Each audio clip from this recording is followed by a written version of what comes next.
What is going on, everybody? I hope you're doing well. I'm doing okay. Phew, it was, I'm not doing okay. Um, drunk, I guess, maybe. Uh, uh, we have to tear this base down. Audio check sounds great. Um, so there we are. Oh, we got IP, we got John, Shiala, old man. Everyone's here. How you folks doing? Oh my goodness. But yes, tonight, unfortunately, it can't be all fun and games. Sometimes you got to put in the work, and this guy here needs some work. Theoretically, I could just turn around and leave it, but all the resources that I put into it would go away, and that would be devastating because, I've got some pretty big machines in here, and a lot of materials that I spent a lot of time gathering, so I don't want to let that go. So we're going to tear down most of it. By that I mean we might leave some plastone structure, because that stuff's not that hard to get. I try not to, but this is a big base, so we got issues. So I'm going to talk a couple things about this base, where it came from, why I did what I did. Give you guys some pointers in case you have your own desire to come out and make a deep desert base, and the mindset I go to. But before we do that, let's go ahead and talk about the obvious. Uh, so on my home server of Odin, we were having some issues, performance issues. In my base, I would get lag spikes, I would lose stuff, and I wasn't sure if it was Funcom's problem, if it was my problem, um, where the issues were coming from. So I decided, you know what, let's go ahead and, well, okay, first off, Funcom issues would be if their servers couldn't handle the load of all the different people and the different stuff they built. And on my end, it would be poor choices like maxing out my lighting and my projections.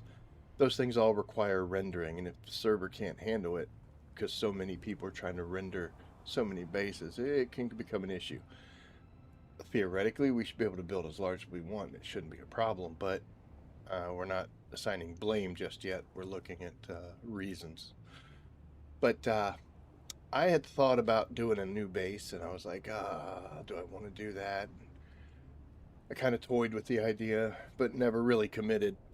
And then once I started actually putting in the work to understand the augment system and start using it and making my gear better and looking for things, farming better stuff, I realized a very big problem I had with my base is I had already pretty much capacitied out with the structure.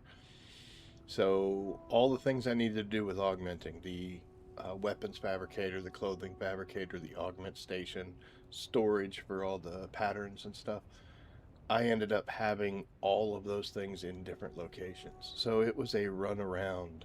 And Baron, what's going on? How you doing? Sergio, good to see you, sir. And Wayne's here as well. I got to keep up with that. I got to do better. I promise I will start doing that. But I get to yapping, guys. I'm sorry.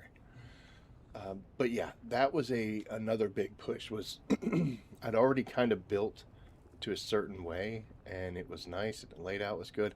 And I just didn't have any place to expand in that era or in that area without a major overhaul. And doing major overhauls on your base is kind of scary because you can click on one thing and then other pieces just start disappearing, and it can be a pain in the butt. So my goal was to just build a new base, completely new, still keep my old one, and that way I could shuttle things back and forth.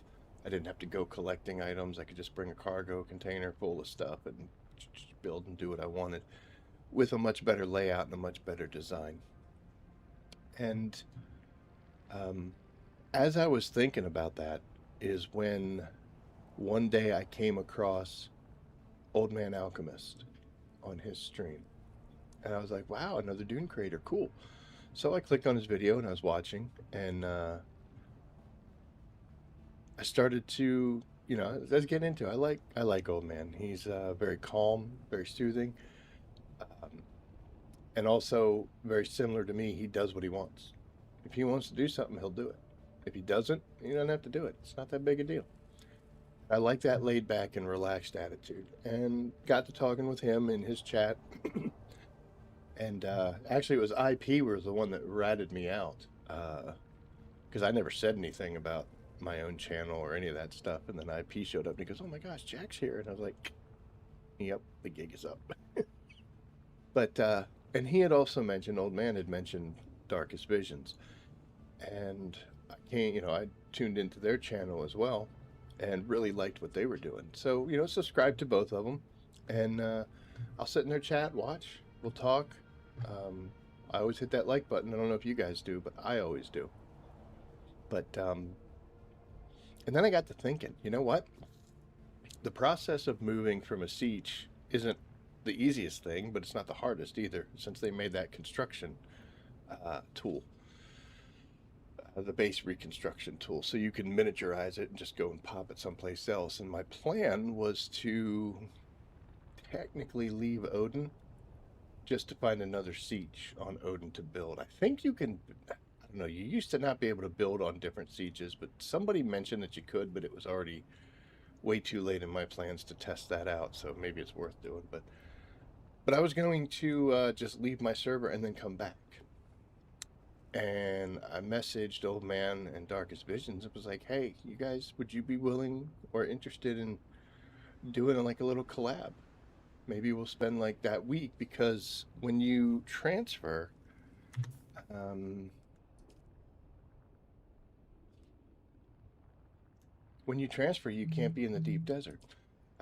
When you transfer, you have this thing. It's a token, and you can only transfer once every 7 days. It takes 7 days before it recharges, and then you can do it again. So I was like, hey, I'll come over to you guys' server. We'll spend a week. We'll hang out. We'll play. We'll do whatever. And then I'll go back to Odin, find myself a new siege, and I'm going to build the Hutch 2.0. It's rabbit themed, whatever. So that was the plan. And that's where we are today. It's been an incredible week. I have had so much fun playing with other people that are similar to me, that I'm jive with. And I also really feel bad because I constantly say to you guys on these streams, I'm like, games are so much better with friends, and I 100% believe that. But then I was never playing with any friends. I would always just sit there and do stuff by myself. I always equate that to the fact that I consider myself a simple man, so doesn't take that much to entertain me, so I can go on.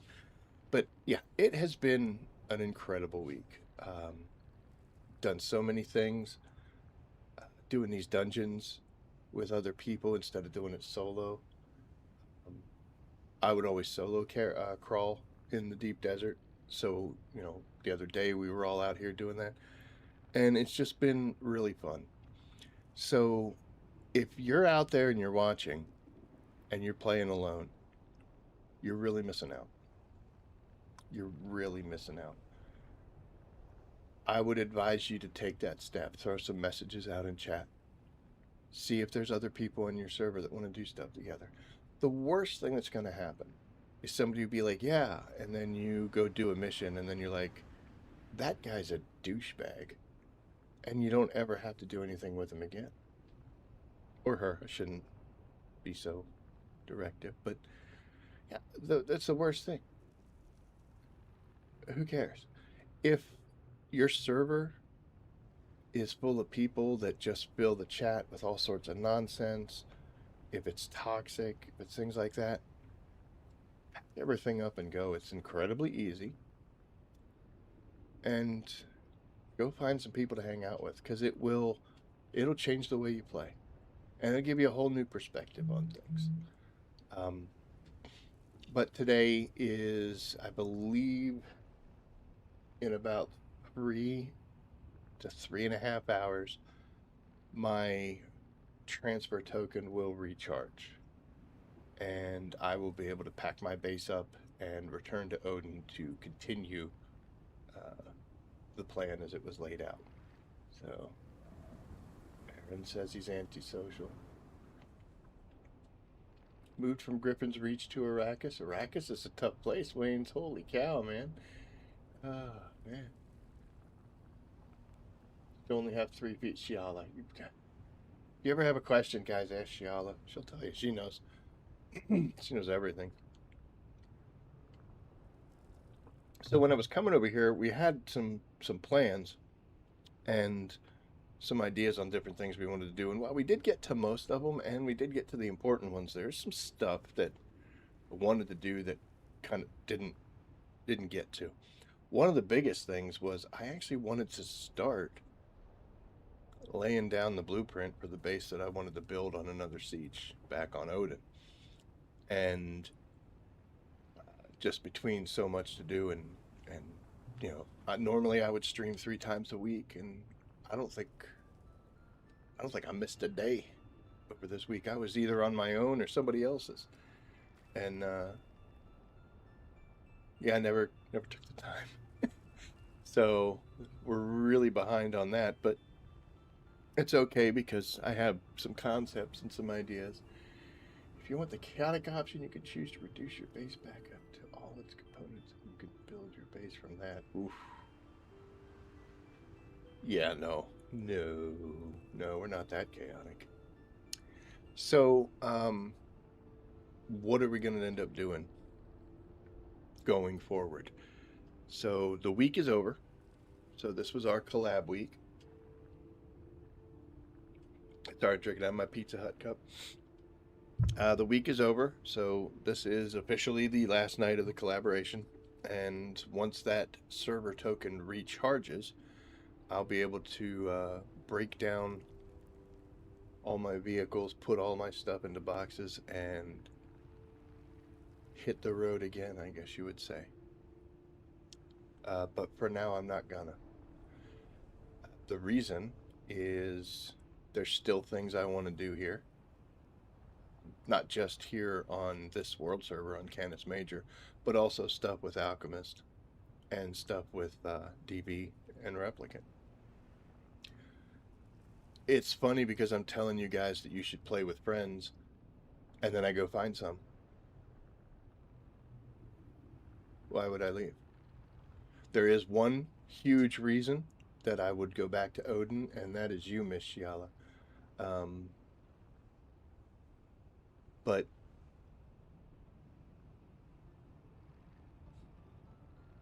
when you find what you're looking for, why would you roll?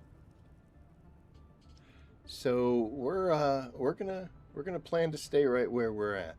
I'm sorry, Shiala, I know, but you can come here. They'd love to have you here. We'd love to have you here, but I know your ties to Odin are incredible, and you do a lot of work over there, and especially the Discord stuff. So I understand, but Sector weather alert. A large sandstorm is approaching. for now, we're going to plan to stay right where we're at. But the frequency is going to drop. It has been a tough week. I'm old. Holy cow. That's a lot of streaming time. Mrs. Rabbit is my biggest supporter. She puts up with me in so many ways and allows me to do all of this. But I kind of get the feeling that, like, oh, you're streaming again tonight? It's like that. So, you won't see me on Tuesdays. That's my guaranteed day off. So, you won't see me tomorrow. And then we're going to try to work out some different schedules to accommodate everything we do. You're not necessarily going to see all of us at the same time. You won't see some of us at the same time. Sometimes it's going to be just back to the way the channels were, but sometimes we'll be doing things in a group. We're going to kind of just play it by ear and see what we want to do and what's best for everybody involved. So, but yeah. I do want to say something. Another reason why I'm staying here, at least for now, is because one of the big motivators was I wanted to build a new base because of the layout's not working anymore and performance issues. And I don't have performance issues here at all. I used to stutter when I would be going downstairs and things were all weird and crazy. I would fly into my base and I would see floor tiles disappearing and then generating again. Doesn't happen here. I do notice a spike in certain areas where I knew that I had too many lights, too many projection type stuff. So I do notice that still, but it doesn't interfere like it used to. A large sandstorm is approaching. So that tells me that while I do have some blame to bear, it was my server and my siege specifically. Now, back at my base, back at the hutch when it was on Odin, there was a base, a big one right above me. There was another one on the other, just beyond that one. On the sand, there was 4 really large bases that you could see from it. And that's the issues. That's what was causing so much of my delay. Now, when they made the server migrations and they cut down the numbers, I understand that. Funcom's run, it's a business. And if they're spending a whole lot of money on all these different servers and they can condense it and streamline it down, save some money in production on that, I get it. It makes sense and I understand and I support it. Sector weather alert. But I also need Funcom to see my side of that coin. And that is, you can have fewer servers, but they need to be able to handle what you're trying to make it do. And in my experience, I'm not an expert, and all I can talk about is my experience. Guy, look, needs some work. Needs some work. And especially if you want the player base to grow, you got some work to do. That's all I'm going to say about that. I don't want to bite the hand that feeds. They don't even feed me, so I don't know what that. Are locked? Yeah, features will be locked when they get to this point. Yeah, giving me the look, John. Yep, you know it. And that's exactly what it is, man. That's what it was. I'd be like, hey, I'd just be like, are you streaming tonight? It was like, yeah, I'm going to be jumping on with them. And there was that, like, pause. Okay. I'm like, but, yeah. So, we're going to stay here for a while, for the foreseeable future, and see what kind of trouble we can get into here. But, apparently we're going to deal with this storm. And we have to deal with a base issue. So I'm going to talk about this thing. It's kind of nice that there's actually a storm going on right here. Something to point out. You can come in here and repair. You see how we got some damage that's been taken?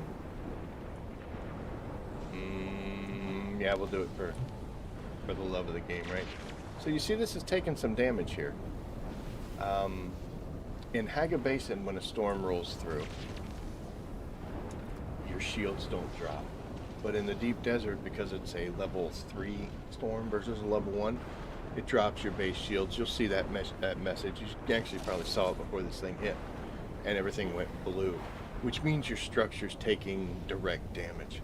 If you build a base to the point where you're like, okay, I need 3,000 plastone, and that gets me exactly perfect, when you break your base down and then come back out with that same load, you won't have 3,000 when you break it down. It's going to be less, because right now I would have to come out here and you'll see it's a little angry because there is no plastone out here, but for 1 plastone I could make it better.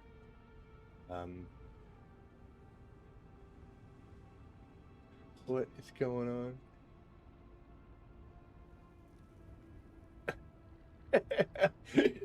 Oh, Shiala's recruiting. Uh-oh. Good on you, though. You're great, Shiala. I'll miss you. At least for now. We'll see. That's a buzzy thing. So, this is the main reason whenever I build a base out here in the deep desert, I usually come out with a huge amount of stuff, way more than I ever need. I build it. Once it's done, then I'll just ferry that stuff back. So that's where we go with that. But this base, I made this basically for the 4 of us to be able to use strictly for spice. We were not doing any plastanium, any, stravidium, titanium, none of that stuff. This was really just a spice base. And it's a little big and a little unwieldy, but I was trying to make it so that we could have crawlers, carriers, all sorts of stuff, cargo containers. But I don't know, it served its purpose, but I gotta be honest, I'm not all that thrilled with this. Somebody asked if they could have a copy of the base. If you want it, you sure can. But let me go over some of the... I promise, guys, I haven't been drinking. I had coffee, and that's iced tea in there, regular old iced tea. So yeah, a couple things about this base. So we made a wing over here where you could park a crawler, and I made it kind of small. It was enough, but it was difficult to get in and out. So I ended up extending it out a little bit further, so there's way more parking room. There was a possibility of putting storage here since we had the extra room. And I made the ramps longer and at a different angle, and it was still rough getting that crawler. Sometimes it would come in here and it would get caught. I had the garage doors, which I thought looked really cool, and they did. I could fix that by having much more of a flat platform coming out. Like if this came out like 2 or 3 and then angled down, you would be able to get up the ramp and it would level out and go straight in. Problem with that is that would require more staking units, and this base already has 6. Beyond, that's 5 staking units beyond its original sub beef, and I did have to go vertical. That's a lot. So I ended up just cutting the garage door out, and in the exact same spot put this pentashield, and because of all the the lack of structure, we were able to just drive straight in, straight out. So that's one thing. The garage doors looked really cool but didn't work. This bay is really awesome. It's nice, it's wide, it came out exactly the way it was supposed to. This was the first one that I built, first wing after this center portion, and it wasn't until that one was done, as well as the upper portions up there, that we came over here and found out that we had rock. It really doesn't matter, but it does, you know, because that's the way I am. I'd rather see floor than rocks coming in, but oh well. But yeah, I wasn't happy about this. There was a moment where I just sat there and stared at this dirt mound and was like, yeah, it figures. Of course. The way to solve that would be to lift it up one, which I could do, but I didn't have the energy at that point. And this ramp, I can't go, like, we just ran out of rock. So the sharper angle was an issue because of the garage doors. Maybe they wouldn't be such a problem now with the pentashields, but I don't know. So yeah, we had an issue with the garage doors, we had an issue with the ramps, and we had an issue, there's my shields, yay. Had an issue with the big dirt pile right here. I kind of wish Funcom would give us a way to get rid of that, but I understand why they don't. So I made these big bays right here, like you see this. You could fit the carrier in. It's a tight fit, but you can wiggle it in there. You see some rocks coming through, so but this was working for basically 4 people, but it was 3 separate teams. Myself and Alchemist were working together, but we are separate people. DV and Replicant were a team, so they kind of share resources. So theoretically, we needed 3 slots because old man brought his cargo container, his carrier, and his crawler out, and I couldn't bring mine. It didn't matter because it's not like I was using them. But looking ahead, I'm thinking, if we wanted to do this again, I would definitely like to have the ability to have all 3 carriers, crawlers, and all that stuff out here. These bays they work, but man, they are small. The center one was designed to fit an assault. We never did bring, I don't think we brought an assault out here. The reason you'd bring an assault is because it'd be great to do flower sand. If you need flower sand and you need like the silicone blocks, go do it in the deep desert. The worms don't come as often. It's relaxing. You can just sit there and collect and hand compact the heck out of it, and it's all over the place. So I would suggest, since the first time I came out here in the deep desert and I needed some silicone blocks, I was like, oh my god, I have to go all the way back to Haga. And I was getting ready to leave, and I was like, wait, there's some sunflower or flower sand right out there. So I went out to get it. I thought to myself, somebody's gonna fly over and see, like, point at the idiot out here getting it. And dude, it was so easy and so nice. I'm like, we are definitely 100% gonna start getting all our flower sand out here. But we never did that, so I think it would have been better to make this a cargo container bay instead of smaller things. But that's food for thought for later. There is currently 2 million water here, but you don't see too many water tanks except for these guys. Because I like to hide stuff. And this is where I've hidden all those water tanks. This was just an extra area that I built on. So they're stored in here and they're out of the way. The same thing happens. You did see the wind turbines sitting back there. But for here, inside this wall, we've got our spice gens. 3 of them.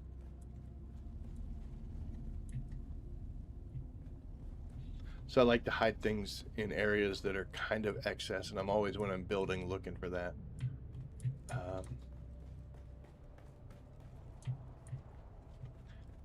But yeah. So what I got to do is I got to tear this thing down before the night is over.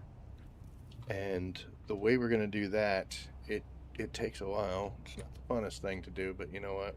Can't all be super fun. So I got to go in here and we're going to disable all of these wind traps. And we'll go ahead and we're going to pull the filters anyway.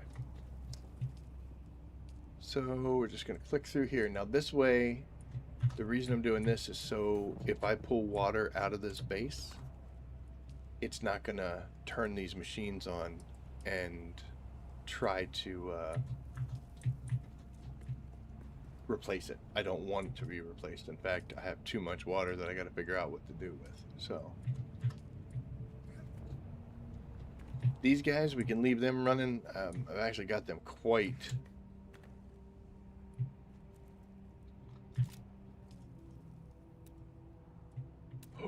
look at that, folks. Oh my gosh, you see this?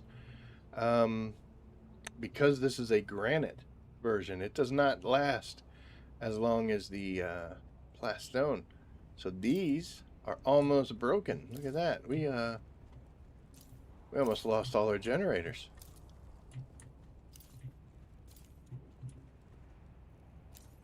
It's funny because they would have all gone at the same time, and that would have dropped a whole bunch of power.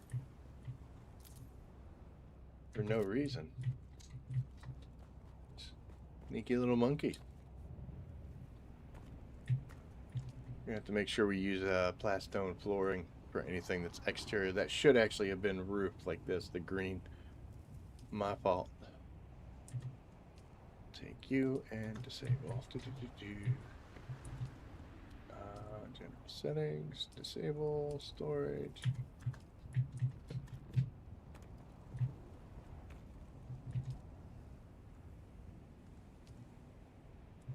I brought a lot of filters out. I brought out way more filters than I needed.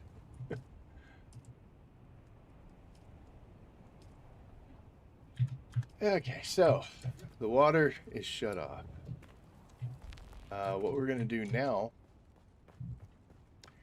is I'm going to come over here to this box, which was one of the repair and refuels, where we've got welding wire thumpers and fuel cells. I like to build as much as I possibly can and bring that out, because you don't necessarily find, when you go this far out into the deep desert, you don't find salvage metal or fuel cells laying around that you can harvest like you do on the shield wall or closer to that. So you got to kind of bring everything out that you possibly can. But we are going to go from this box, we still got plenty of space, to the cargo container that I just brought out, and look what I've got. Excuse me, you got the hiccups, is what I have. So I have a whole bunch of Mark 6 liter johns, which can hold 20,000 water. And I have a whole bunch of decaliter johns, which are 10, because math. These I'm built specifically to ferry water from here back to my Haga base in two things. Either, number one, I'll queue up a whole bunch of production back in Haga so that I start using that water. I'll put it into these and I'll take it back and I'll dump it in there, and basically it becomes water for my Haga base.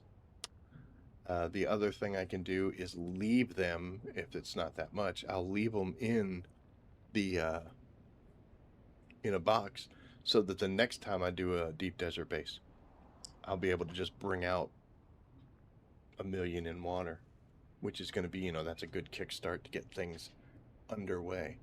But what we have to do is we have to, hear that cat? Cats are insane. Unfortunately, though, these things are very heavy.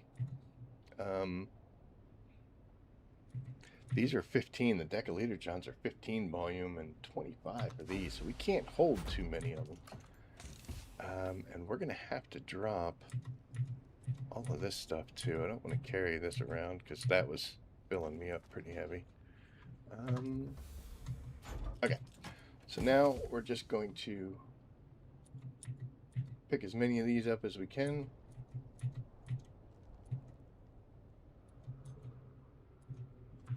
And with the units on the roof turned off, now I can fill all containers, and we're down to 1.8 million. And I'll keep doing this until that water's gone. It's funny, I was discussing with the guys last night. It's digital water, it doesn't matter, but I can't dump it. I wish I could. I don't want to be like that, but I can't let it hit the ground. It's wasteful.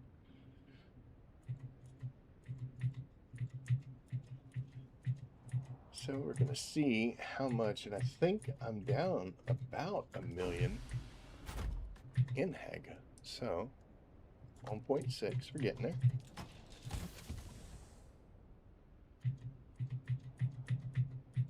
Oh my gosh, why is it that when I push the button that fast, it doesn't move that quick? Okay, so now we go here and we go to the carrier, and we're going to start moving stuff. Yikes. This is something that, you know, I decide when I'm going to leave the deep desert. Sometimes I'll leave on Sunday. Sometimes I'll leave on Monday night. It just really depends on the mood.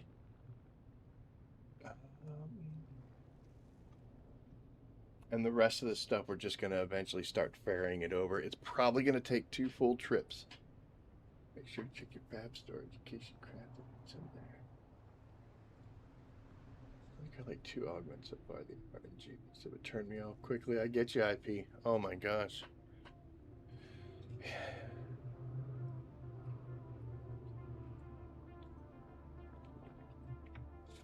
As old as I am, dude, I've had RNG kicking me in the ass for so long. I don't.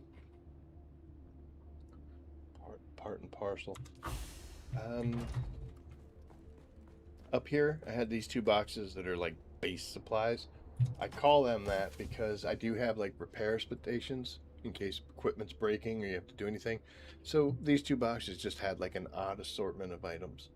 All this can come back because this has no tie into the base. You'll see I've got some things that I just brought extra out and never took back. Again, depending on what we have to repair, we'll do that. So this is a good thing to empty out right now.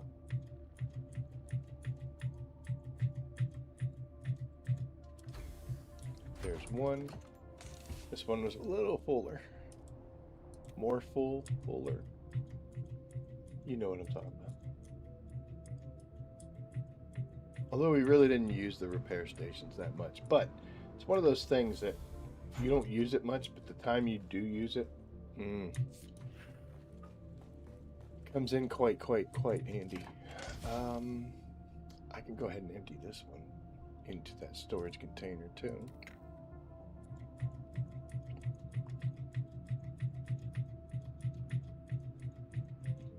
Now, I did pull an oopsie because I made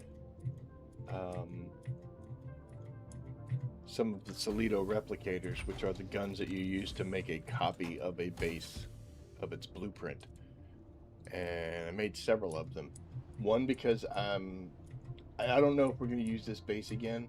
It does have a final problem that we're going to talk about once I actually get out of here. But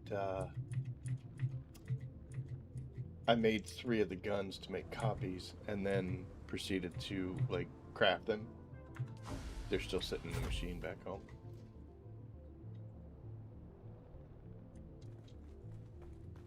Because we dumb. I'll admit it. This was full of dead people. It ain't anymore. Let's see. I think that about does it. I don't want to tear anything out without being able to make the copies, so we will check just to make sure. It's empty. It's empty. And that's empty. That's empty as well. So this is actually going to clear out pretty much everything. At this point, it's just structure, and like I said, I don't want to. Oh wait, there's stuff in here. I don't want to completely clear everything out, but we want to make sure these are done. And yep, got some melange still left.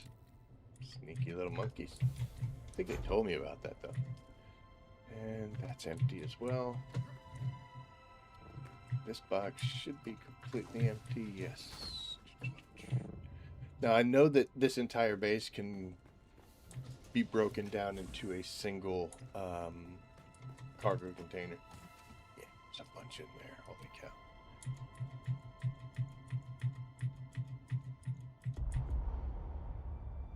There we are, we're finally full. But everything else is empty. So, now it's just a matter of time. We like to keep these boxes around and then just break an entire layer around, and that'll take out that layer and everything above it. And we just break the whole base down in giant swaths like that. But you got to be standing next to the box because when it breaks and all that extra material tries to fit in your backpack, it won't. So it becomes a satchel on the ground. And if it's too far away from something, or if you don't have a box to put it in to transfer it to your cargo container, it just takes forever.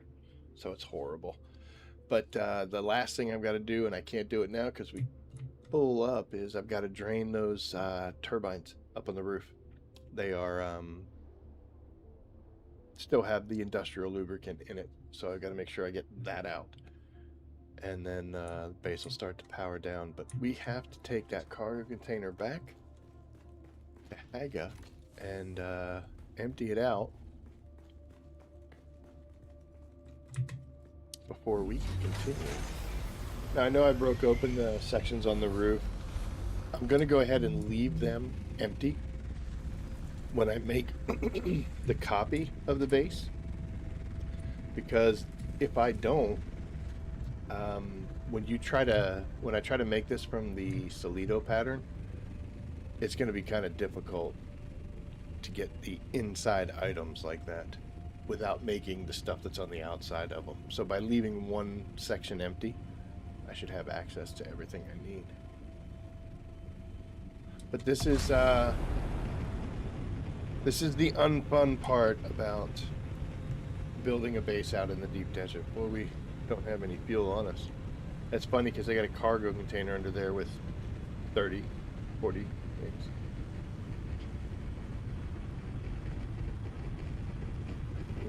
Whitney Stone Journey, why are you moving, Jack? I'm not. Not yet, anyway.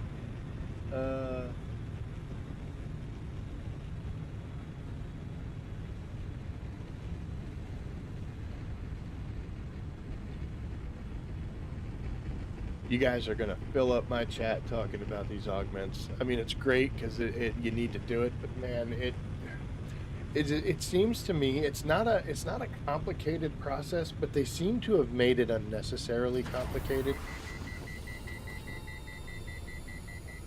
to the point where I have to redesign my base in order to have a more efficient method of doing it. I feel like, so you find a pattern, you find an augment, and you're like, ooh, I like this, I want to use it. So you have to take it, and you have to learn it, just like you do one of the regular blueprints.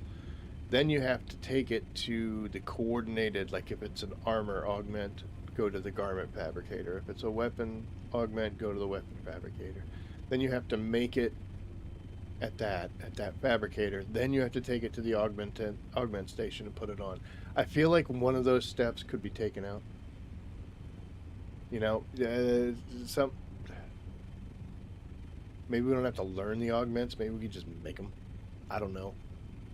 I think they kind of. It seems to me like something that, like, at the board meeting, they were all like way ahead, and then somebody raised their hand and been like, how do the players gonna get these augments? And no one thought of that, so they were just like, what do we already have in the game? How can we tie it in? But yeah, I feel like it could have had a step taken out. Maybe the augment station could be where you make all augments, you know, because it's where you apply them. Why not make them there too, instead of having to garment one and weapon? Again, I'm talking from a place because mine aren't. Those two machines are separate sides of my base because they never needed to work together until augments came out. So that's why I'm complaining. Usually, people complain about stuff like that when it affects them. In this case, it does, but.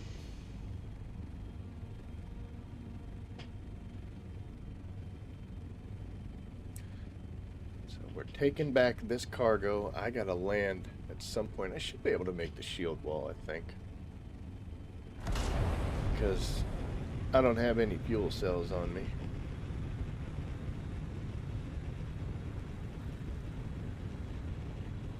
Because I was saving space for water transfers.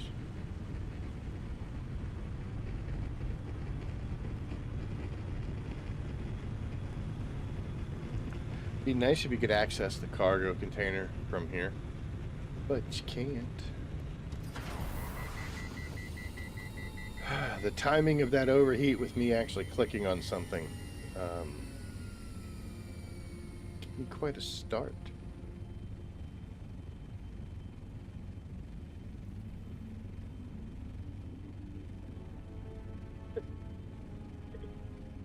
I am Shiala _ You're Shiala everywhere. Yes.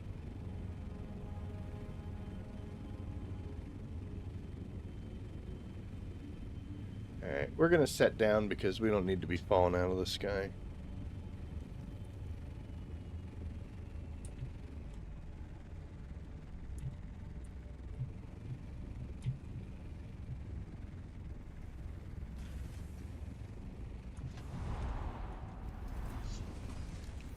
I don't think...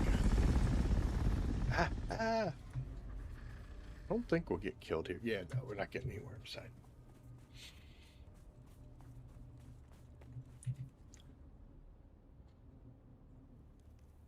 There they are.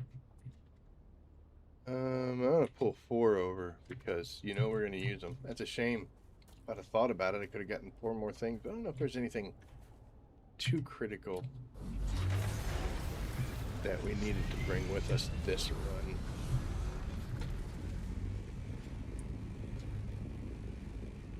This is also another reason why whenever I go out and build a base out in the deep desert, I like to stay out here and try to make the most out of my time, because it's such a dedicated night of building a base.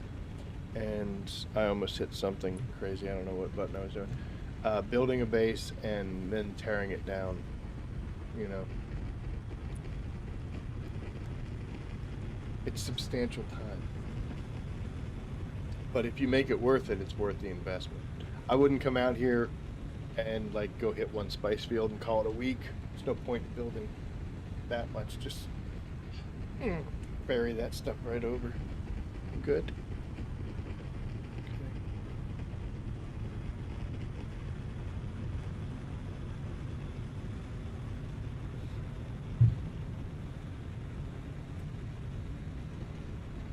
Yeah.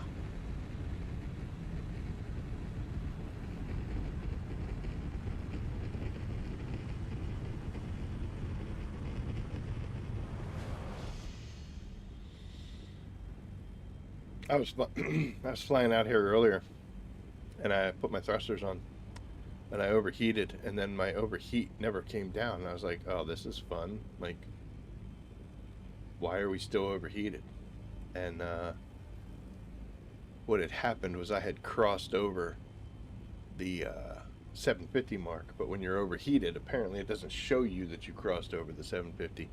So I was just sitting here and it wouldn't cool down because I was too high, and I was just burning fuel. I'm like, what is going on? Why is it? And I was like, oh my gosh. So I nosedived, got us under control. But hazards of Arrakis.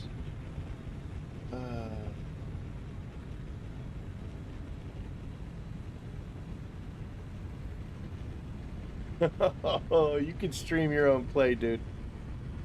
Well, you can do that with the right people. Like, you know, streaming's a leap of faith. You don't know what kind of reception you're going to get. Oh. Are you talking about streaming in Discord?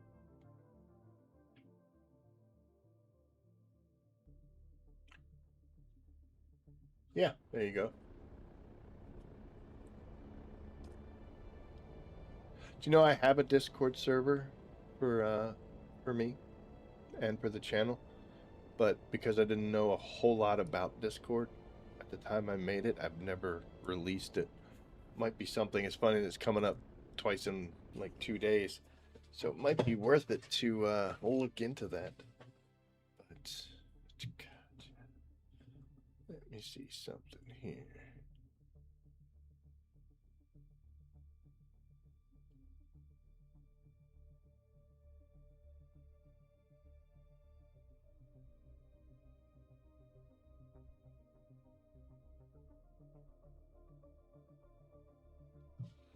Okay.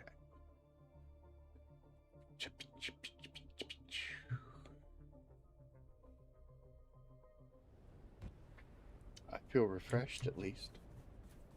The first time I flew the carrier with the cargo container, this scared the crap out of me because it puts it behind you. Not a fun time.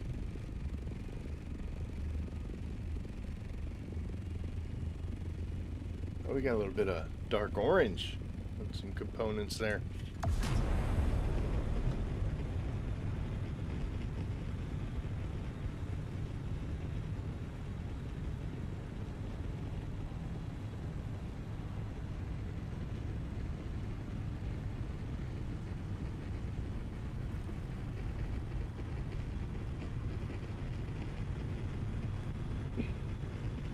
So when I built this upper hangar, I pointed out to a person before,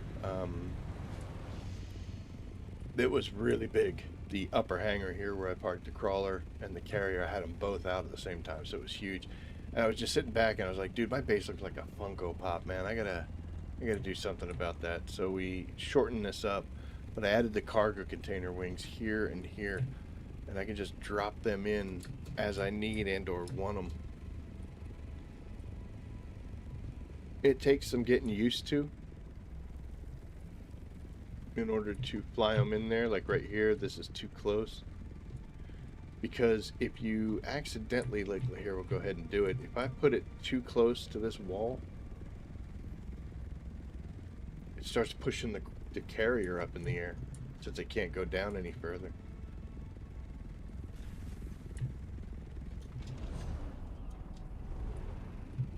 What are those cables made of, you know? Alright, so over here, I have these boxes built into the wall. It's very similar to what you saw out there in the deep desert. This is where I keep materials for deep desert bases. That way, when we do this, I can just come in here and drop all these items off. I usually try to organize it. We're not organizing it tonight. We're not about that noise.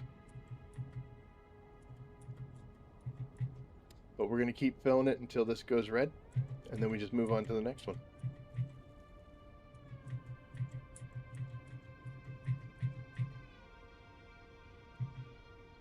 And there we are. Oh, look at that. I got some fuel cells. Didn't even know they were in there. I'm skipping the water too, by the way. I don't know if you noticed that, but yeah, we're not doing the water right away.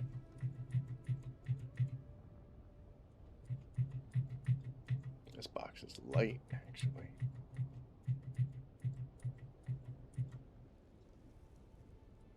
Stumpers don't weigh. They don't weigh anything.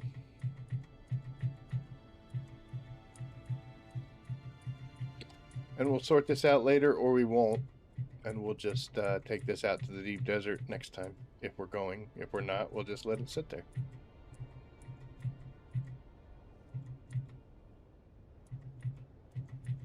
Oh my goodness. And that should be it, except for the water. Okay. Earlier today, I came up here and I shut down all of these units. As you can see, power is off.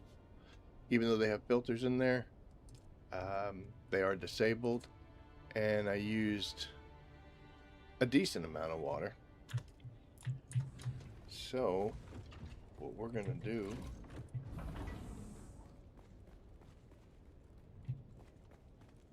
is in you water supplies. Yep. Okay, let's move this up, and we're gonna go here and start taking these guys out. No order, doesn't matter.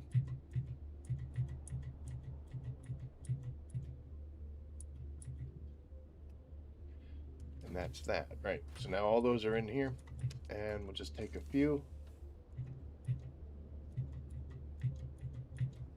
By a few, I mean as many as I can hold on to without changing my loadout.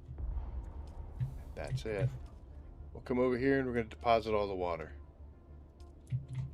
Put it back in the box, and this is just like when we were filling it out there in the deep desert. And I'll do this until the water's all gone. If we need to, we can go downstairs and queue up some more production if there's stuff I need to make. If you can actually, like, I could take the crawler out there and we could go out and start. Oh, I didn't take the little guys. We could go out there and farm for some spice. That'll be like 70k that we would make use of, which would be good.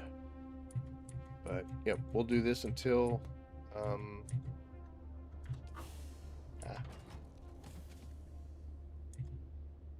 we'll do this until the tanks are empty, because like I said, we just can't bring ourselves to waste it. Now, one of the key things here, this is the leader John that I carry for myself, like when I'm doing missions and stuff, and I just emptied it in there. So if you're gonna do that where you're gonna deposit all, just make sure that when you get done, you come back over here and refill your container. So I can do another, what's that, 200,000? So another full trip of what we just did. We can go out there and do. It's not bringing back as much as I was hoping. Might be an issue. But we will figure it out. We will not let it hit the ground. We don't waste water on Arrakis.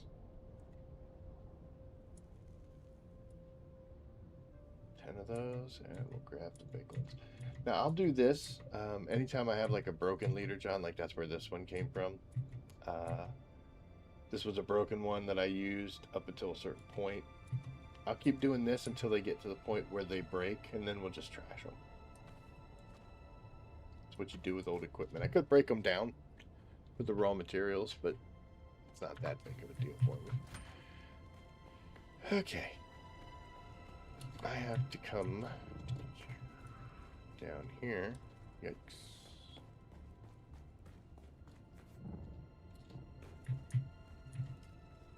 One, two, three. Those are 3 of,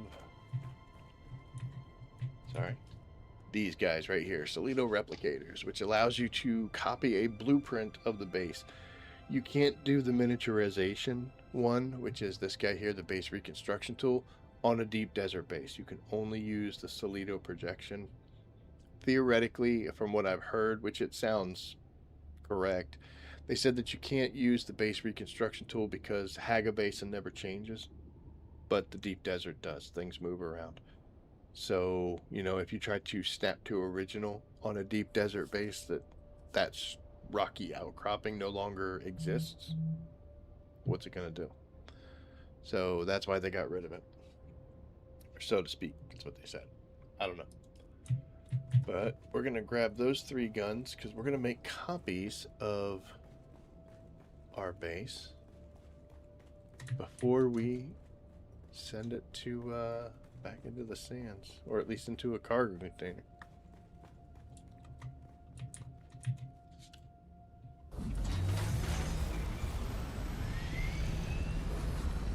Sector weather alert. A large sandstorm is approaching. So that was the big fancy pants Coriolis warning. That's why it says the Coriolis storm begins in 1 hour. And that's why we're doing what we're doing. Because if we don't tear that base down, that storm will.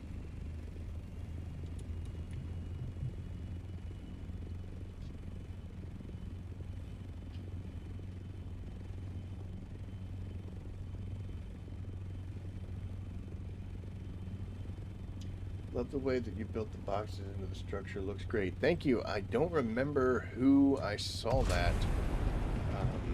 I saw a other person's video and they had done that, and I was like, oh, that was cool. So I stole it. I can't claim that I came up with it. But that's what we do. You know, you see something somebody else did and be like, that's kind of neat. And do it. If I understand right, whatever server you're on, it doesn't matter the seed you're on.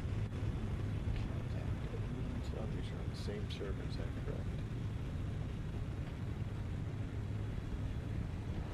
If I understand it right, whatever server you're on, it doesn't matter the siege you're on. You can contact anyone as long as you're on the same server. Is that correct? Yes. You can have friends who are on different servers, and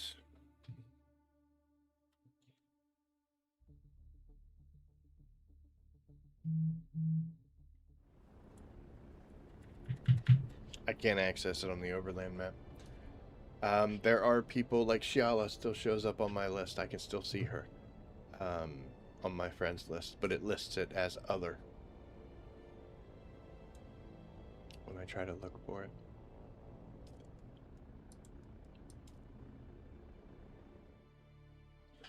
So yes, if somebody's on your server, then you're able to contact them.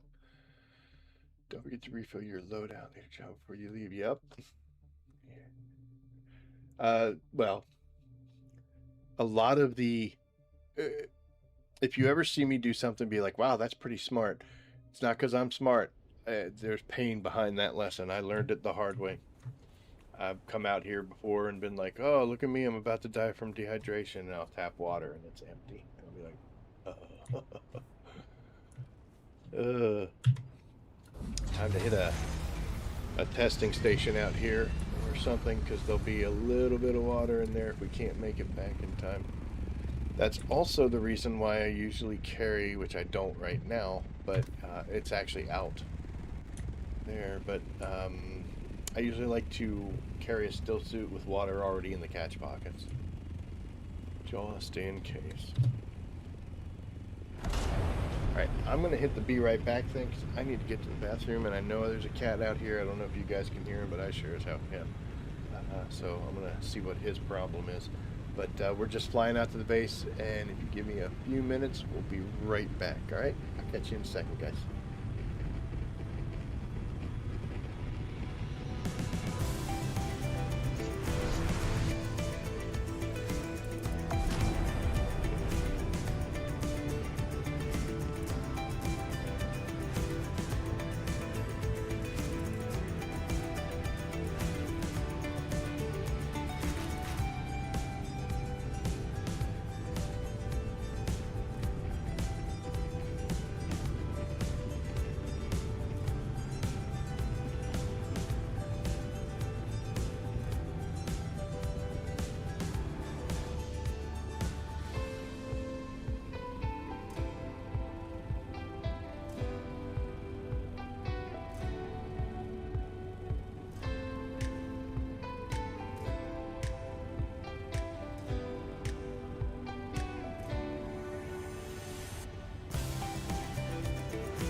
All right, we're back. 9,000 meters, and then we're not going to actually do this tonight. tell you what we'll actually do. Since everybody's talking about augments, we're gonna go make some. You'll have to forgive me. Like I said, my base is set up pre-augment, and it worked great. And it's no longer a pre-augment world, but that's one of the things we're gonna work on. So when you, okay, first off, as far as augments go, we can fly, I can overheat, I don't care. We're going to go to the skills, I'm going to go to the specializations. And we're going to look here at crafting, right? So when you go through crafting and you hit 10, you're going to be allowed an additional augment to be slotted onto armors. That's also still suits. And you keep scrolling through a little bit, and you're going to see where you can put them on melee weapons. For some reason, they split melee and ranged weapons. I don't know why, but whatever. What this means is that you can add an additional one. If you look at my sword here, you'll see that I've got 3. That's because I have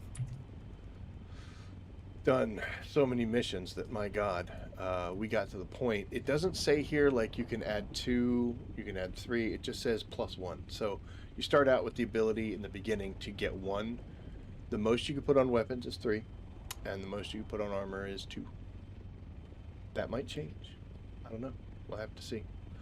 So working on your crafting not only gives you this item durability bonus, but I can do 2 extra things for garments and 3. Well, I can do 2 on garments and 3 on both of my weapons.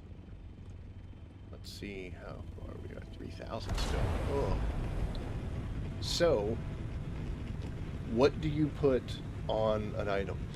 You can put any augment that you want on that item. If you have a weapon like a melee weapon augment, you can put it on a melee weapon. It doesn't matter what grade the weapon or the augment is. It's not like, it's kind of like if you've done it, your vehicle, your buggy, you can put a Mark 6 boot on a Mark 4 buggy because it's kind of like an extra thing. So it doesn't limit you. You don't have to match them. That spice, that right there, was the one that I built this base because that spice field was so close, and it never went off. Anytime we were out here, this thing was empty. It's actually active right now. It was active when I built this base. Never saw it again. It's me. It's me. I did something somewhere.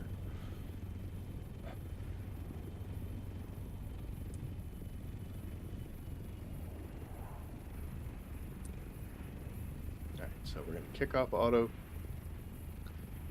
and we're going to do this.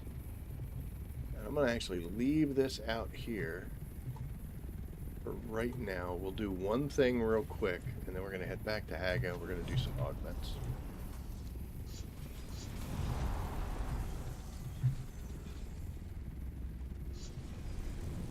If you just tuck that little bad boy in there right there. I don't know why, but it's important to me to not have the wings sticking out the back. Sorry guys, it's just who I am. Alright. Before we go, we do have one thing that we have to do, and we gotta go back in here first. You can change the name on your sub-beef. Just like you can name a box, you can name your sub-beef, right? Under general settings, here it says advanced sub-beef console. I'm going to click on this, we're going to get rid of it, and I'm going to call this Guild DD Base. I don't know why they do some of the things they do. Like for instance, I tried to make a box.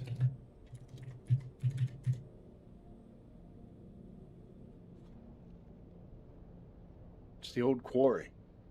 It's on the overland map. What am I doing? Why is quarry bad?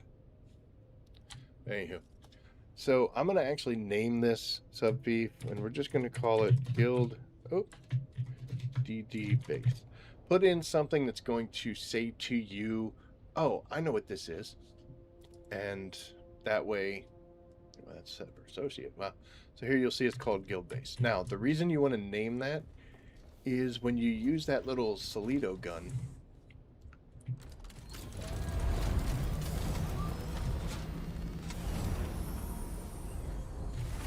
When you use that little Solido gun that we made right here, you'll see it says Solido Replicator, whatever. We're going to pop it here, and we're going to hit the button, and it's going to say to copy the base, right? That's the only option I have because this gun is empty. So, base not found. Hold on.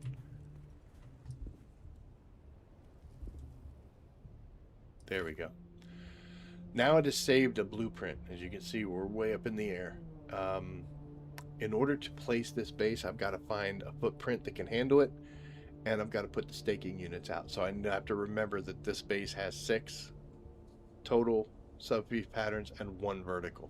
But if you look here, now it says Guild Deep Desert Base. So that way visually I can tell just by looking at the gun. Shiala pointed out that if you hit the Y, it'll show you a preview, so visually you'll notice it.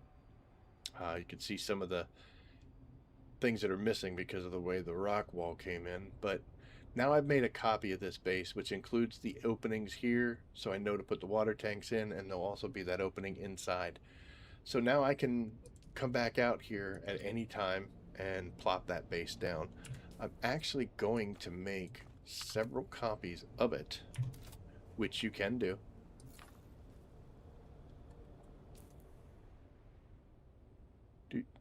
So you see I have this one here is Guild DD base, same thing, and we'll do a third one.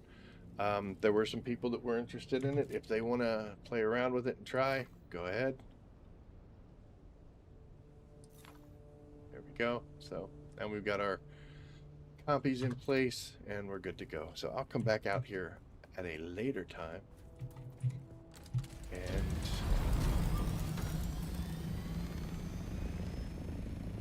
we will finish that teardown, but we're going to go back and we're going to do some augment stuff since you guys are asking about it. But yes, let's get back to talking about augments. Work on your crafting skills. Not only will you get durability, but you'll also be able to slot more augments on. Augments come in 3 categories. You've got armor, melee, and ranged. Some of them are going to be very specific. Like you'll see some of the ranged ones will be like specifically for the Rafik Snubnose or the GRD44, those kind of things. Some of them are broad, could be on anything. There's 2 types of augments that you can apply. Ones that are just a general buff. So it's going to say this weapon now does more damage. If you have something like, I think it's the edge optimizer for a melee weapon, or the general reinforcement for armor, where it's just straight up, this now has a higher armor value, this now has more damage, etc. The other ones are going to be like, we're going to give you a bonus in this area, but you're going to pay a penalty in this one. For instance, you have different augments that will reduce the stamina for an attack, but increase it for a block. Or you'll have an augment for an armor that says you'll pick up energy mitigation, but you're more susceptible to concussion blast type stuff. So what it's doing there is it's making you make a choice. Like, I want to get the extra resistance to fire, and I'm okay if grenades hurt me a little bit more. What that does is allows you to kind of customize an augment to your playstyle. If you don't use melee weapons to block, you usually just, stab with them. You're not the blocking kind of person. A penalty to block may not be so bad. What you'll see though is the standard augments will give you a higher percentage of increase over, I believe, let's actually make sure we get there first. One of them gives you a higher bonus than the other. because you're not getting any extra special stuff and you're not paying a penalty price for it. So I have some of the augments we'll get back there and take a look at. But key things to remember is read the description and see if it's something that's conducive to the way you play. And I was having a discussion with DV and Replicant about this last night. I mean, the end game for me personally is to start specializing grade 5 armor with grade 5 augments specifically for dungeons. For instance, having fire resistance would be great if I'm going to go into the fire dungeon, but it's not going to help me in poison. So I'd want to have big boy pants for the fire dungeon that I could wear that gives me the most bonuses. And then I could also have a set that gives me poison bonuses. What's up, Victor? How are you doing there? Wired. Look at Wired showing up, sir. You know what? We're going to divert because I was talking about augments.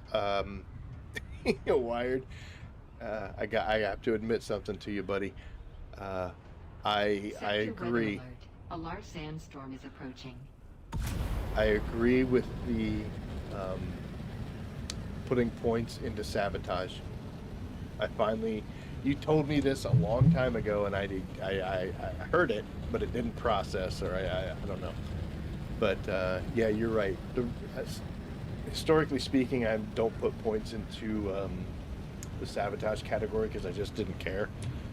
I didn't see any value to it, but yeah, that extra damage to staggered targets works wonders when you're fighting bosses in dungeons, because you're capable of staggering the hell out of them. So it was probably like a month ago that Wired told me that, and it was just this week that it actually like clicked in. So there you go, Wired. You were right.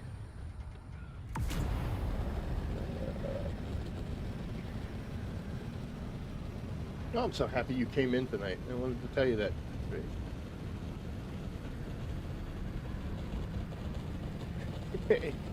Thank you, Shiala. The increased detection range, I haven't really experimented enough with that. I saw it and was kind of like, I guess that's all right. Like,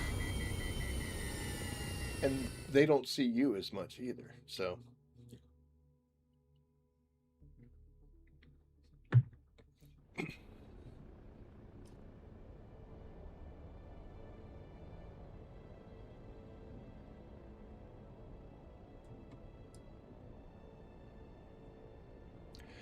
Oops. All right, so I'll tell you the first thing I'm going to tell you about augments, and this is where I screwed up. Use them. Use them. You're probably not using them because you want to save it so that you make sure you put the best that you can make and the highest bonus, and you're not sure exactly which ones you should put on. Use them, because if you're wearing, say, grade 2 armor right now, what's the goal? To get grade 3. So put a grade 2 augments on that grade 2 armor. It'll make it better, and it'll make it easier for you to do the stuff that gets you grade 3 armor. And do the same thing. Once you start getting augments that can help, put them on. It's so what? So what if it's not the best and greatest? When you start getting to grade 5, which is the highest you can get, then you start caring. But up till then, no. Just put it on. Put it on. What's the worst that can happen? I mean, yeah, there is a finite amount of materials. Whoa, what are we doing here?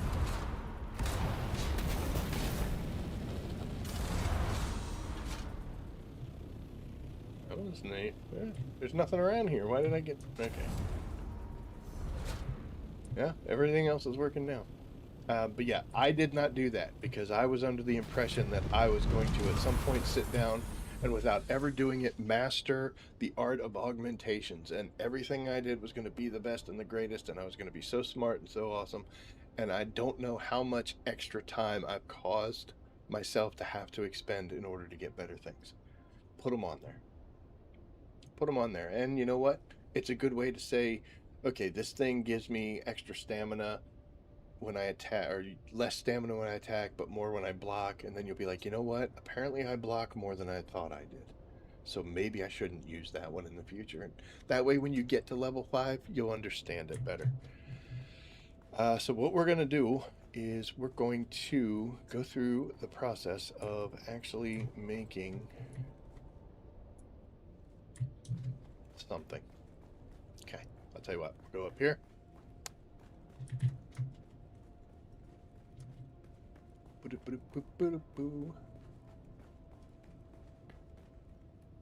Oh, it's weird not seeing my crawler carrier and stuff. Okay, so this box right here has a bunch of grade 2 schematics in it, right? So we're going to grab 2 of them. In fact, I actually have a pair of bulwark leggings, so we've already got one.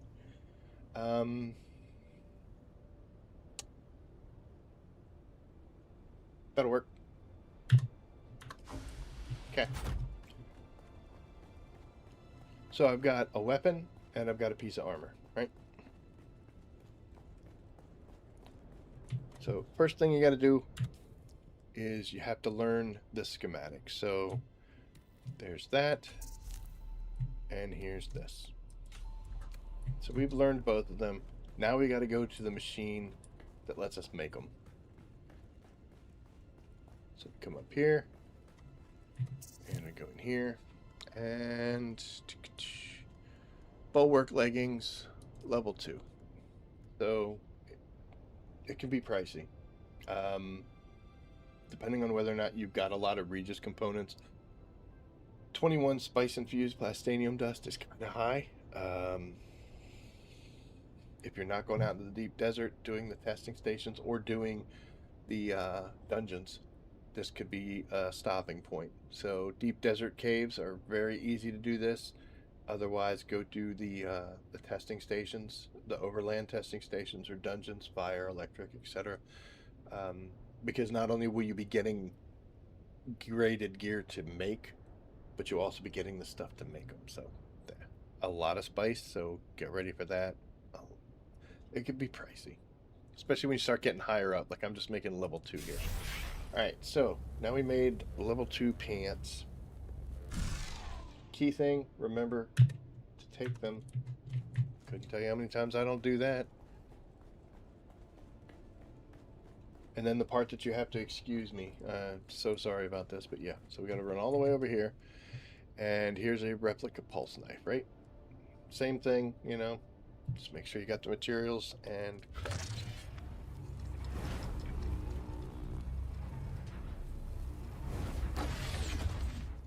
So you went out, you did the dungeons, and you got these 2 items, and you're like, oh, this is cool.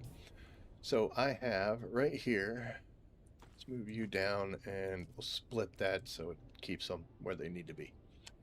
Because of me having 100 crafting, you'll see I've got 3 slots for weapons and 2 for armor. So yours might look different depending on where you are in crafting. I would suggest that you get yourself to the point where you're at least able to put 2 on each item. It's cool to have the 3, but not as critical, at least not at this stage, and you're building. So we're moving up to something.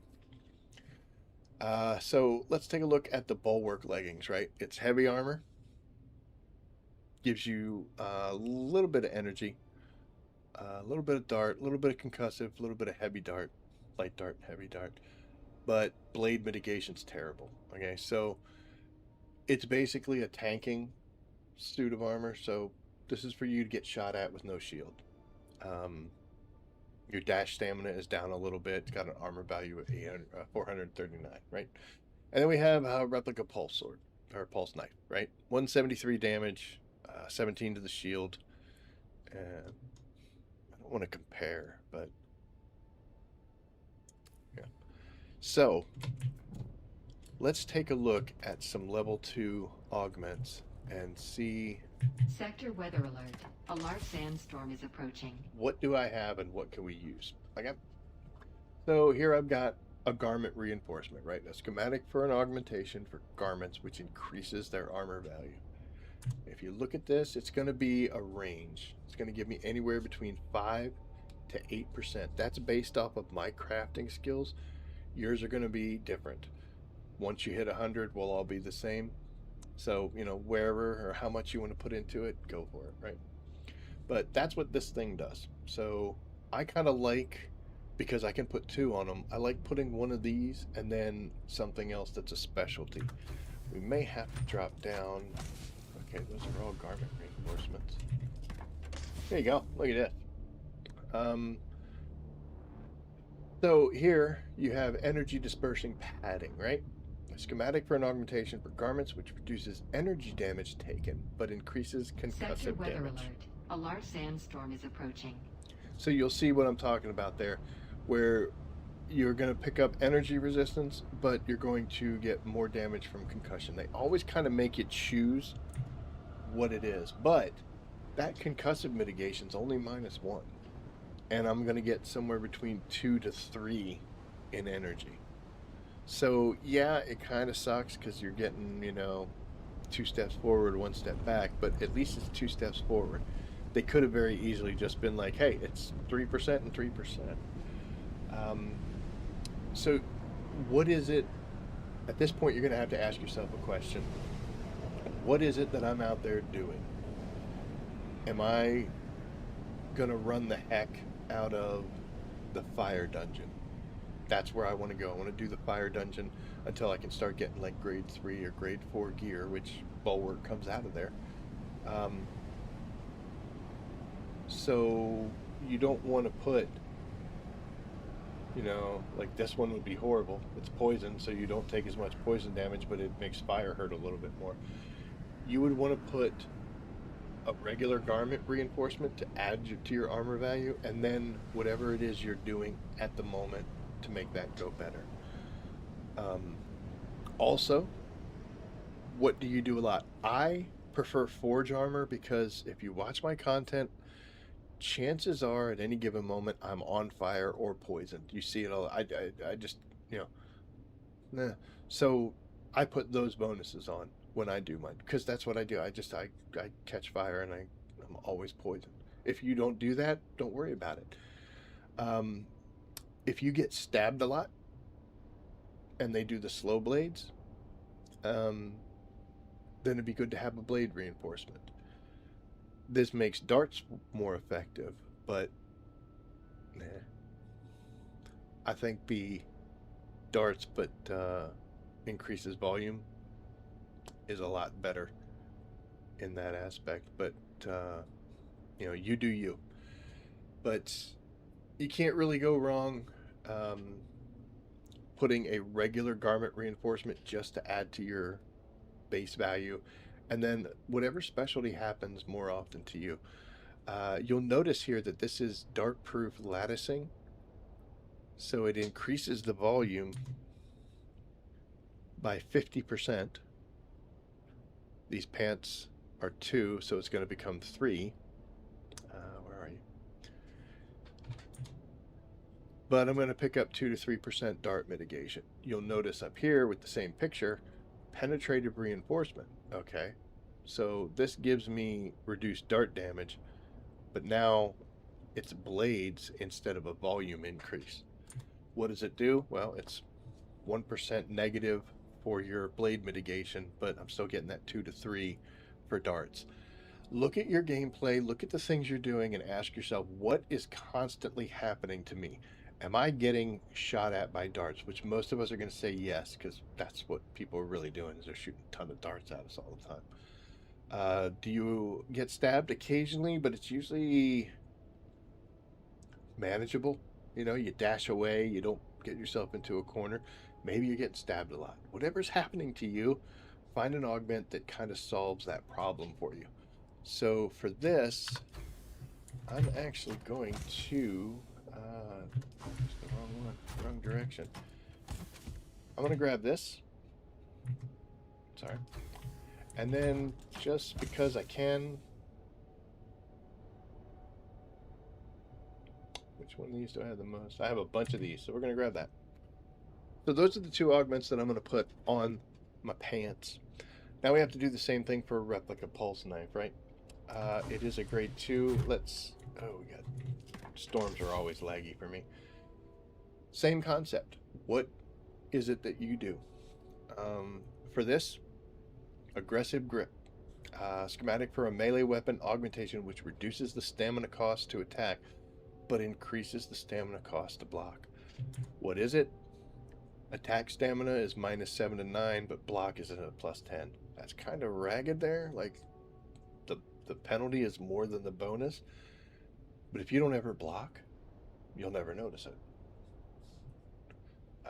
Blood grooves. This adds a little bit extra weight and stamina. It reduces weight and stamina, but it reduces damage. You might think to yourself, that's like the exact opposite of what I should do. Why would I ever want damage to go down? The volume, 35 to 40% less. That's kind of nice, but you know what? Blades aren't always that heavy. So that stamina cost, 7 to 9 reduction.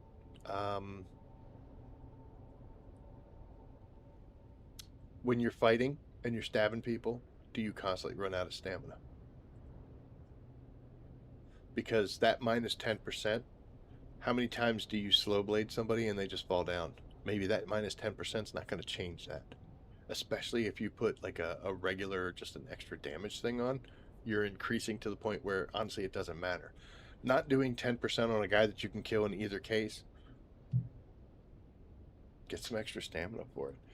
What I like is this one, Blade Sharpener, schematic for an augment, which increases the damage output. That's all it does. 7 to 15% by using this. An increase. No penalties, no anything. We're definitely going to take that. Me personally,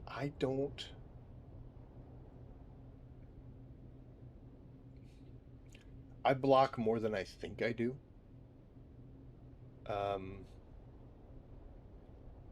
Here's a good one as well. This is just straight up stamina boost for blocking. I would prefer to have one that gives me better stamina for attacking, but I don't see this. Reduces the stamina cost to attack of any melee weapon. So a blade grip adjuster. What did I grab, by the way? Sharpener. Okay. Blade grip adjuster. So we're going to take that. So now I've picked what augments I want to put. I know I could put another one on that knife, but I've got my augments, right? So I have my pair of pants, and here's my blade. Here's the 2 augments I want to put on there. I could put a 3rd one. And here's the 2 augments I want to put on here. So now we have to learn these augments. A necessary step. I'm sorry.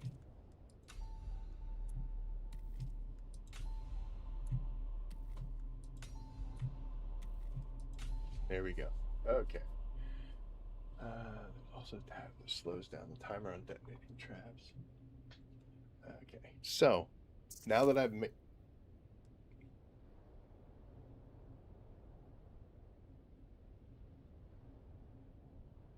Okay.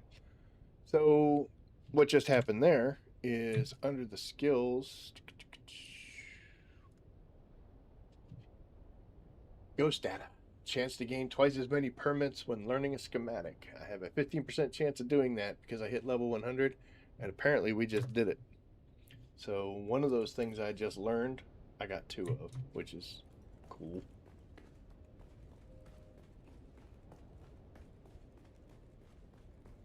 You know, I've made some grade 4 stuff and that never freaking happened, but I do a grade 2 to show you guys something, and oh, here, yeah, thanks. Okay, so garment augments, you have to make in the garment fabricator. Weapon augments, both of them, melee or ranged, you have to make in the weapon fabricator. So we had to come back here. Yes, technically I could have made all of them the same, but you'll notice, click right there. So here we have this garment reinforcement, and it shows you which ones you have. Like here's the 2 that we just learned. Apparently I had a 1 at some point, but I haven't done it. Again, just a bunch of materials. Make sure you have them. We click on that, and it's going to show up right up here.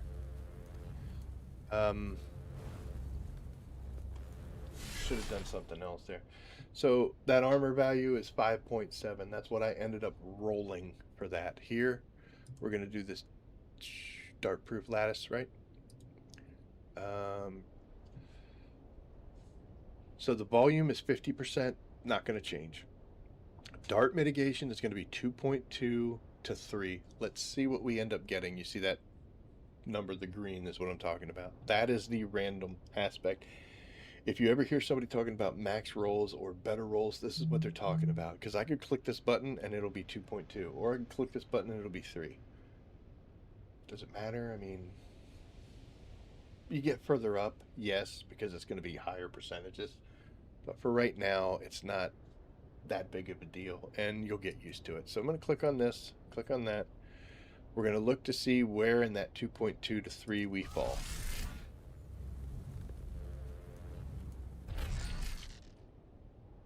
.4, so a little on the low side, but is what it is, right? You can take that up to the recycler and break it down for components if it comes out as a real bad roll and you have multiple patterns. That's something that I'll definitely do when I get to the level 5 stuff. Maybe the level 4, but at this point, no, we're not too much. So we head back over to the weapons fabricator, and we're going to do the same thing. So I got this blade grip adjuster. Attack stamina cost is going to be -7 to 9. Let's see what we end up getting. So it could be 7, could be 8, could be 9.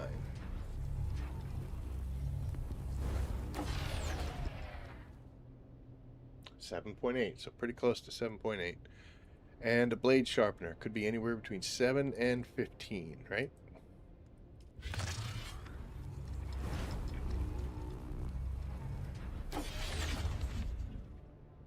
.5.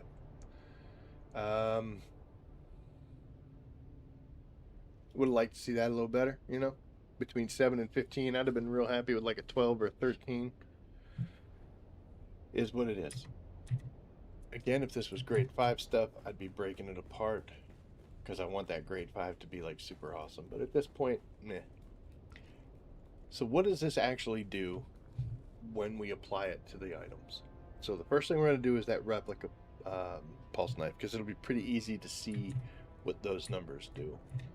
So you come over here and it's going to show you, here's the melee, here's the ranged, here's all the armor, and I guess I don't have any still suit stuff. So we're going to go here and we're going to look at this replica pulse knife, right?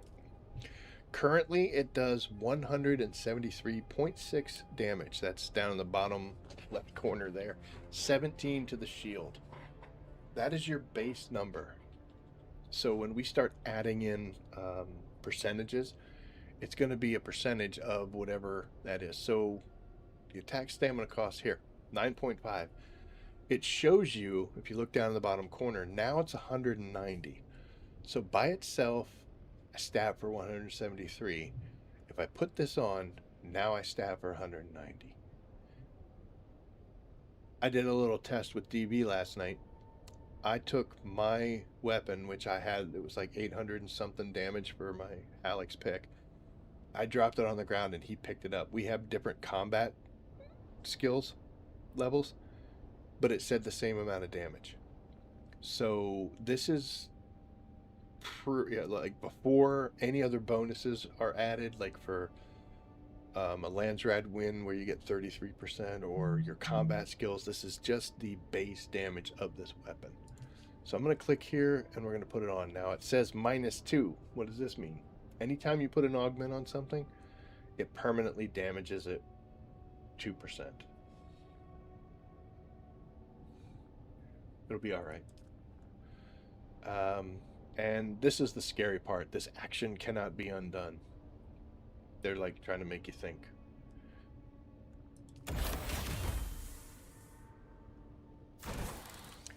Now, once you apply an augment, you can't put the same one on. So I can't have 2 or 3 blade sharpeners. I can only have 1. So you do have to make some choices. It does show you here, if I was able to put another one on, it'd be 208. So wonderful. But we're going to go ahead and put this melee adjuster. Now, you'll notice the stamina, which is the third one over there. You got the 190 for damage, 17 for shield, and then that 5. That is the stamina cost. If I put that on, it takes it from 5 down to 4. It's kind of an abstract number. Just know that it's not going to take as much stamina for me to stabby stabs. And again, we're going to lose 2%.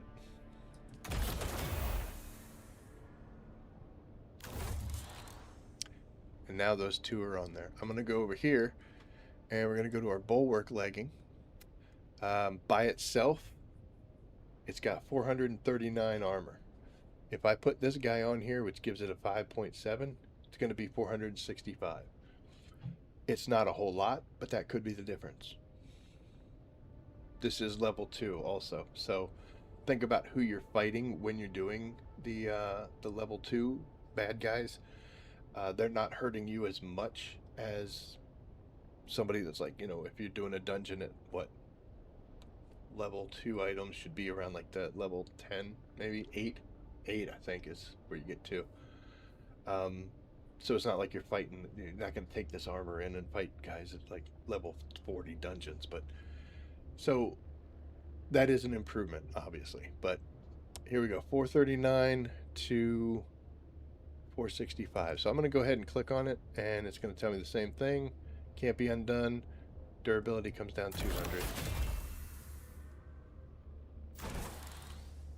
Quite a bit of animation. Now, here's the different thing. This is going to be volume we can calculate pretty easily. Like I said, these things are 2 volume. It says it adds 50%. It becomes 3. Big deal, you know?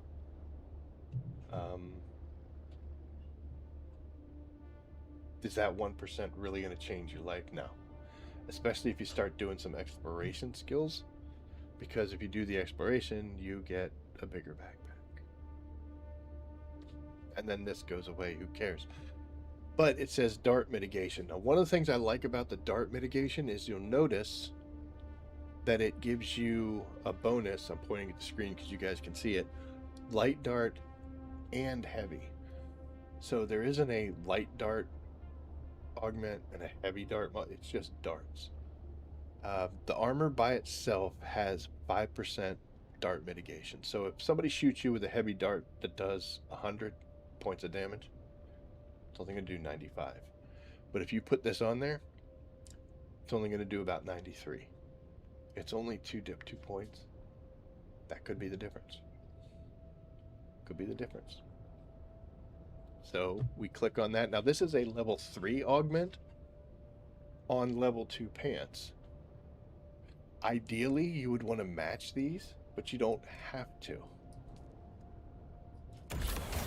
You can put them on different ones.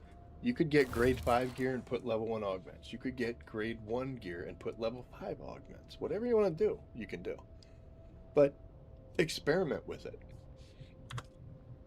Take some time, look at what you have, and make your gear a little bit better. Now, I'm not saying that you should completely kit yourself out with like, oh, look at, okay, that's all I'm going to do is I'm just going to do level 2 gear. But what you're seeing is when you do these overland dungeons, because it really doesn't affect you in Haga, and it barely affects you in Deep Desert. But when you do the overland dungeons and the harder content, just those little bonus modifiers will matter. So use them. I mean, why wouldn't you? When you go in and do a dungeon at like level 5, will start getting you grade 1 gear. I think it's 5, 8, 12, 16, and 20 is basically the mindset you want to go. 5 will get you level 1s, 8's going to get you level 2, 12 will get you level 3, 16 will get you level 4, and then 20 and above gets you level 5. So go in and do some level 8 dungeons. Get some level 2 gear. Put some augments on it.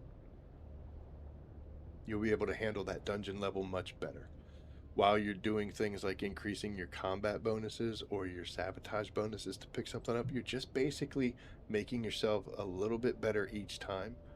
And you will notice a difference. Now, you'll notice a huge difference going from like a level 4 to a level 5 item than you do from a level 1 to a level 2.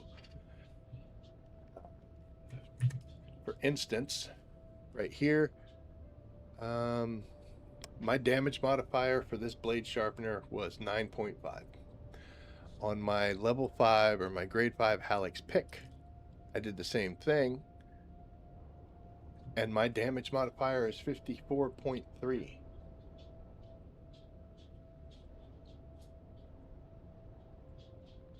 Yeah. So once you start getting better gear, the reason that's 54 and it's so high is because the base of a grade 5 Hallex pick is so much higher than a regular Hallex pick, and because it's a grade 5 augment, it's a grade 5 augment. So we go from a level 2, which gives you 9.5, to a level 5, which gives you 54. Makes sense. Use your augments. Go ahead and use them.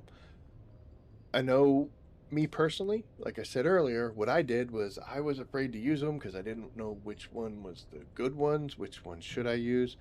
If you do a very quick Google search, just Dune Awakening, Hallex pick, best augments, you'll get the general overview of what the community says is the best ones. Look at them and say, yeah, I can see why these are good for me. Or look at it and say, oh, well, I get what you guys are saying, but I don't do that one thing, so I'm going to pick something else. But do it. Use them. They just make it, they make you a little better at what you do. Why wouldn't you want them? The materials can be a lot to farm, but you're in the activities where you're getting those items out of chests. Use them. Use them. And also, like I shown you here, if you ever put an augment on something and you want to see what it is later, like, oh, what did I put on there? If you go to your augment station and just click on it, click on that item, you can tell what you got and what bonuses you have. Yeah, we put a lot of bonus damage on this thing. Darkest Visions, thank you, sir. I didn't do it. I didn't understand augments. It was kind of like, okay, what? Come on. Everything I'm fighting in Hag is dying, so I don't care. Getting into the testing stations, this stuff's going to kind of matter, and you should start paying attention to it. By all means, once you're getting grade 5 gear, be reserved. Don't just, oh, pop, pop, pop. Yeah, kick ass. That's where you want to use caution, but if you're not using them up to that point, then you're not going to have any skill or idea or knowledge to reference it off of. So use it now, because you're going to be like me and have big boxes full of all these augments that you should have used when you needed them, but because you didn't understand them or didn't think that it mattered, you didn't, and now what? So, but that's the quick-ish overview on what to use these things for. Find another thing. Like I said, your percentages will be different based on what skill points you put in.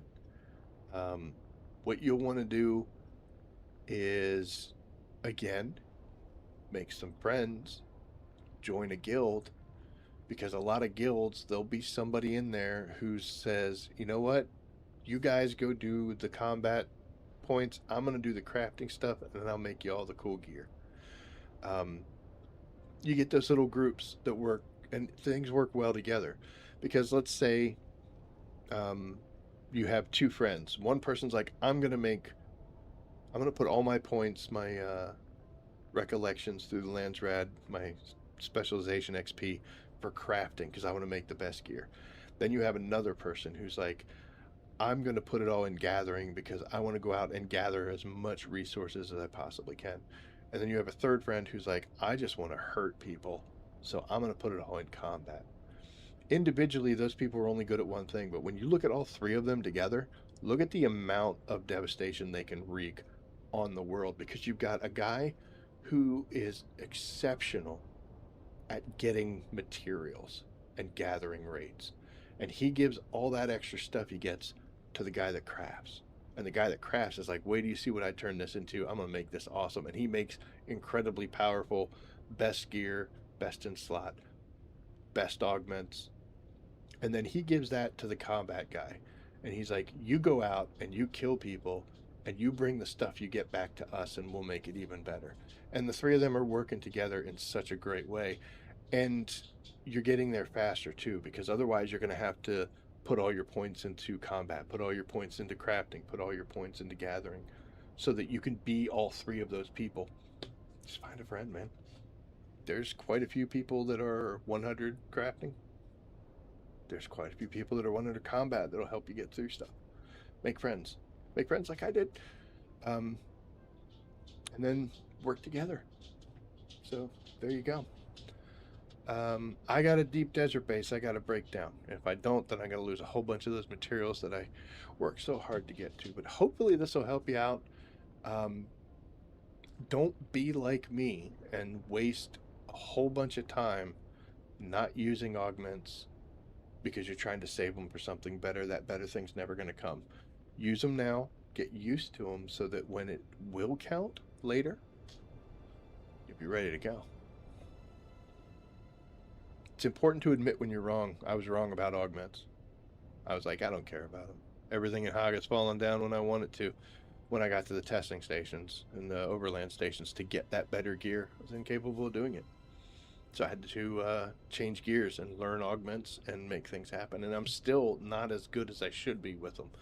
If you look here, I have not added all the augments I want to these items. Now, most of my gear is 4. I do have grade 5 pants. I don't have another grade 5 augment that I want to stick on here. That's why I held off. As soon as I get one, I'll be popping that sucker on there quick as I can. But like for these grade 4s, I just don't have the one. I'm waiting for that grade 4 regular garment upgrade. This helmet, you'll notice that this guy here, like these pants have 181 durability, and the chest piece has a 182. This has 95. This helmet I made a long time ago. These gloves I made a long time ago. These boots I made a long time ago. I have patterns for these guys. I just don't have schematics for them. So I'm going to use this old gear because it's still good. It's still got 86 life, but I'm not going to augment it right away because everything else I've got is letting me get done the stuff I need to do to get grade 4 items. If that weren't the case, like if I was dying trying to get grade 4 items, we would augment this stuff. But I'm kind of just holding off until, you know, I can do the percentages that give me the best chance. I just have shit luck and can't get anything that I want. It happens so much in so many different games. I've learned to deal with it. So what can you say? But yeah, I don't have augments on my Regis triple shot because I have a grade 5 one that I haven't made. I got it before I hit 200 crafting. This one was good enough. I was like, you know what? Let's save that grade 5. If I can get the augments for it, I'm going to put them on the grade 5 before I do on this one. But you'll notice that the melee, which is what I use the most, I have fully kitted out these guys because I take my own advice. And that's why I get in there and stabby stab and things fall down really quick. That and combat bonus. So, right, that's close enough, folks. Hopefully that helps. Gives you a little bit better understanding and shows you the process of what to do. Just read the description and ask yourself, does this apply to me? Is adding 50% volume going to hurt me? No, because I've put some points into exploration and I have extra backpack space, so I can handle it. It doesn't really bother me that much. Maybe if you haven't done that and you're always fighting for backpack space, stay away from something that increases volume. Go with something else. But you'll find your way. You'll find the thing that makes your game play better. Pop that stuff on there. Check the market, see if people are selling them.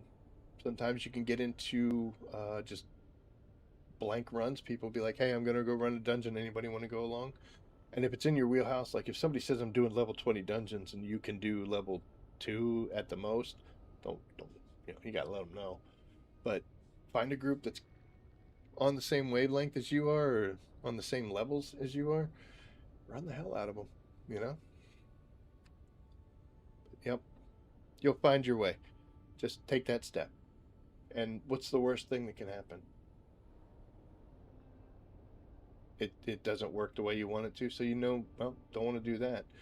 I would Google stuff to see what are the best ones, see if they apply to you, and if they do, great. If they don't, find your own way.